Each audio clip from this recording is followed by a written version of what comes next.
আজ আমি পেয়েছি বার্থডে লুক চ্যালেঞ্জ। আমি এবার রুহির বার্থডের জন্য সাজবো নাকি আমার বার্থডের জন্য সাজবো? আজ তো রুহির বার্থডে, তাই আমি রুহির বার্থডের জন্যই সাজবো। আজ আমি শাড়ি পরবো নাকি ক্রপ টপ পরবো? সব সময় তো শাড়িই পরি, তাই আমি আজকে ক্রপ টপই পরবো। এবার আমি নর্মাল মেকআপ করব নাকি এইচডি মেকআপ করব? আমি এইচডি মেকআপই করব। সোনা বরণ রূপ কন্যা কুচ বরণকে। এবার আমি সোনার কানের দুল পরবো নাকি ডায়মন্ডের কানের দুল পরবো? আমি ডায়মন্ডেরই কানের দুল পরবো।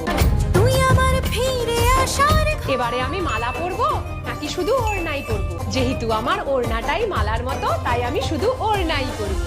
তোরই কথা পড়লে মনে। এবার আমি চুল স্ট্রেট করব নাকি চুল কার্লি করব? সব সময় তো চুল স্ট্রেটই থাকে, তাই আমি এবারে কার্লি করব। ও কিশোরী কিশোরী কিশোরী